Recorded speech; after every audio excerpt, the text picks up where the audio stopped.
नमस्कार। उत्तर प्रदेश के 2 top IAS officers को जेल भेजा जाता है और भी कुछ हाई कोर्ट के ऑर्डर में चीज़ें हैं जो आईएएस ऑफिसर्स के लिए, एग्ज़ीक्यूटिव्स के लिए बहुत डिफ़िकल्ट हो गई। ये काफ़ी एक रेयर और पेक्यूलियर ऑर्डर है। ऐसा क्या हो गया कि सीधा जेल भेज दिया गया और फिर मैटर सुप्रीम कोर्ट भी पहुंचा। सुप्रीम कोर्ट ने उसके ऊपर स्टे लगाया। तो पूरी बात आपको समझाता हूं कि क्या ये केस था, करप्शन का केस नहीं था, क्या ऐसा केस था जिसके अंदर ये सब हुआ। तो यूपी के जो टॉप आईएएस ऑफिसर्स हैं, श्री शाहिद मंजर अब्बास रिजवी, सेक्रेटरी फाइनेंस, और Shri Prasad Mishra, special secretary finance, are taken into custody. They shall be produced before court tomorrow. ऐसा ऑनरेबल हाई कोर्ट ने ऑर्डर पास किया, डिवीजन बेंच थी।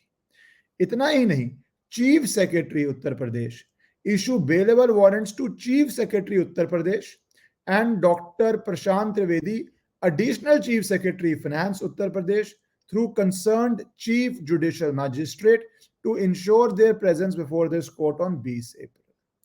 तो ये जो ऑर्डर आया, ये इसके बाद ब्यूरोक्रेसी के अंदर एक हलचल सी मच गई, क्योंकि बहुत रेयर है, बहुत अनयूजुअल है कि इतने हाई लेवल ऑफिसर्स को सीधा जेल भेजा जाए या बेलेबल वारंट उनके अगेंस्ट इशू किया जाए, और no less than the chief secretary के अगेंस्ट बेलेबल वारंट इशू किया जाए, और वो अगले दिन के लिए ही किया जाए।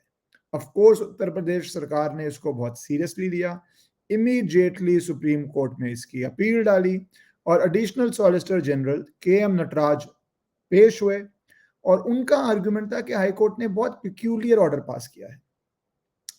जो विषय था, आप पूछ रहे होंगे, समझ रहे होंगे विषय क्या, मैं उस पर आता हूं, पर उससे पहले बता दूं कि सुप्रीम कोर्ट में जो डिवीजन बेंच था, honourable justice D Y Chandrachud and honourable justice CJI Chandrachud ji and justice Narasimha ji, उन्होंने इमीडिएटली मेंशनिंग पे ही मैटर को ऑन बोर्ड ले लिया। उन्होंने कहा, आपको पता है पहले होता है कि आपका केस डलता है, वो रजिस्ट्री के थ्रू जाता है, आता है, पर अर्जेंट हियरिंग्स के लिए आप मेंशन कर सकते हैं। तो उन्होंने ऑन मेंशनिंग ही केस को ऑन बोर्ड ले लिया। उन्होंने रिकॉर्ड किया कि उन्होंने एडिशनल सॉलिसिटर जनरल को सुना है, नोटिस रिटर्नेबल 28 अप्रैल के लिए कर दिया, पर इमीडिएटली जो सुप्रीम कोर्ट ने किया वो ये किया कि stay of the operation of the orders of the division bench of the high court of judicature at Allahabad dated 4 April and 19 April, दो ऑर्डर स्टे कर दिए। फिर उन्होंने कहा, officers of the government of Uttar Pradesh who have been taken into custody shall be released forthwith, immediately छोड़ा जाएगा। और उन्होंने उसके आगे स्पेसिफाई कर दिया, the registrar of judicial of this court, that is the supreme court, shall communicate the order of this court both telephonically and via email to Registrar General of High Court of Judicature at Allahabad for immediate compliance। तो court ने ये कहा कि ये delay भी ना हो कि ऑर्डर कहाँ से कहाँ पहुंचा, किस तरह पहुंचा, पहुंचने में आपको पता है कई बारी जब जाता है नॉर्मल मीन से इट कैन टेक टाइम। तो उन्होंने बोला फोन पे ही इन्फॉर्म किया जाएगा, ईमेल पे रिटन ऑर्डर चला जाएगा जो इंस्टेंटेनियस है, 10 सेकंड में पहुंच जाता है, may be less than 10 second में पहुंच जाता है, और इमीडिएटली रिलीज कर दिया जाएगा। क्योंकि जब आप अरेस्ट कर रहे हैं, इनटू कस्टडी ले रहे हैं officers of the rank of secretary finance and special secretary finance, और आप अगले दिन ये नहीं कह रहे कि चीफ सेक्रेटरी कोर्ट में हो, आप वारंट इशू कर रहे हैं। और वारंट इशू का मतलब ये होता है कि अगर वो नहीं आए तो फिर आप उनको भी कस्टडी में भेज देंगे, बेलेबल वारंट थे ये, पर आप सिर्फ डायरेक्ट भी कर सकते। यूजली क्या होता है प्रोसीजर में, बहुत बारी काउंसिल्स करते हैं कि आप ऑर्डर्स में रिकॉर्ड मत कीजिए, वी विल कन्वे इट, और बेलेबल वारंट मत इशू कीजिए, we will convey it and we will get it done. तो ये कुछ अनयूजुअल हुआ। अब मुद्दा क्या था पूरा, क्योंकि आप सोच रहे होंगे कि what is the case.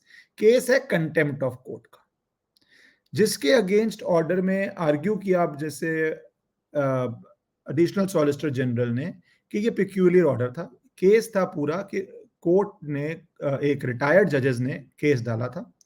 Retired जजेस ने अपनी फैसिलिटीज को लेके केस डाला था, association of retired supreme court and high court जजेस एट इलाहाबाद, तो वो अपनी फैसिलिटीज को लेके केस डाला था।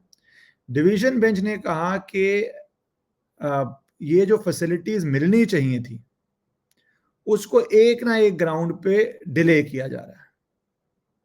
और ये जो फैसिलिटीज मिलनी चाहिए थी, ये फाइनेंस डिपार्टमेंट अपनी ओवरजीलियस अप्रोच से, अडैमेंट एटीट्यूड से, compliance of the writ of the court without any valid basis oppose कर रहा। 4 अप्रैल को हाईकोर्ट ने डायरेक्ट किया था कि स्टेट गवर्नमेंट एग्जीक्यूट करे, नोटिफाई करे guidelines approved by the chief justice for providing, अब ये मेन जो डिस्प्यूट है, providing benefits to former chief justice, former जजेस of high court of Allahabad, including a provision for providing domestic help. तो retired जजेस को कुछ प्रपोजल्स थे जिसमें डोमेस्टिक हेल्प भी इंक्लूडेड था, वो सब किया जाए। तो बैकग्राउंड में ये है कि ये केस काफी देर से चल रहा था।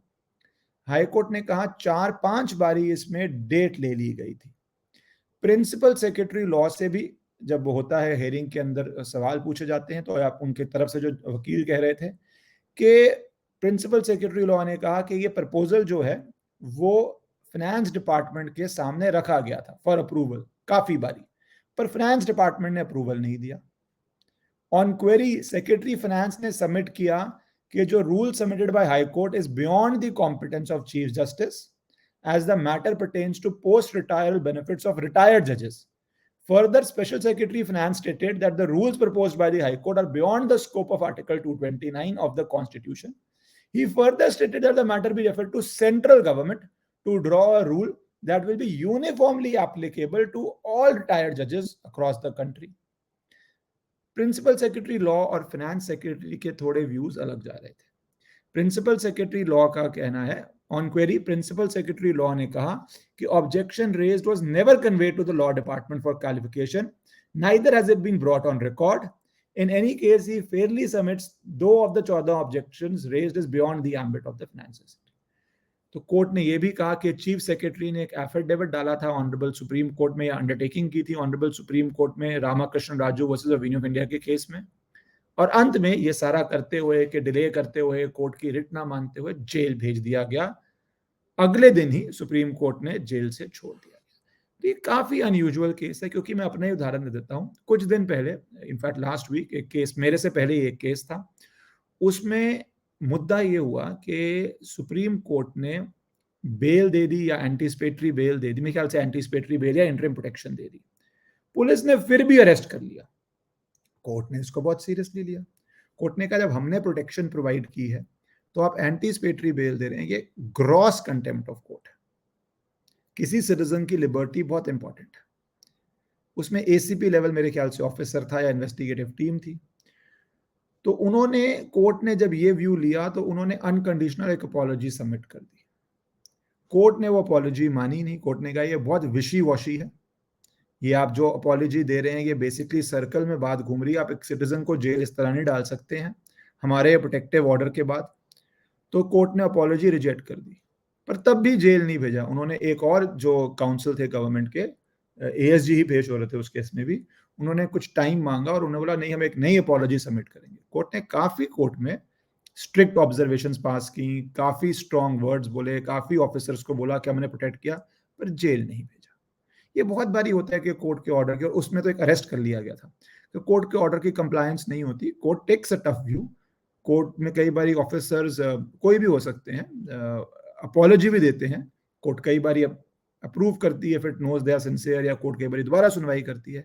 यहाँ पे थोड़ा अनयूजुअल, और मुद्दा जो लेके अनयूजुअल हुआ या पिक्यूलियर हुआ, जैसे काउंसिल ने आर्ग्यू किया कोर्ट में, वो ये है कि आप रिटायरमेंट बेनिफिट्स और डोमेस्टिक सर्वेंट फैसिलिटीज को लेके ऐसा ऑर्डर जब आ रहा है, जो अगर ऑर्डर एज पर लॉ बनता है तो आना चाहिए, पर यूजुअली इसमें समन करके एक वार्निंग भी दे सकते हैं, दी जा सकती है। एनीवेज, सुप्रीम कोर्ट ने इसको इमीडिएटली स्टे किया, और नॉट ओनली इस ऑर्डर को, पिछले ऑर्डर को भी स्टे किया और सबको रिलीज भी कर दिया। तो सुप्रीम कोर्ट ने बहुत डिफरेंट व्यू लिया हाई कोर्ट से, और 28 अप्रैल को अब सुप्रीम कोर्ट, मुझे लगता है एग्जॉस्टिव सुनवाई के बाद, एक प्रॉपर ऑर्डर जो मेरिट्स पे भी शायद हो सकता है, उस पे जाएगी और अनाउंस करेगी।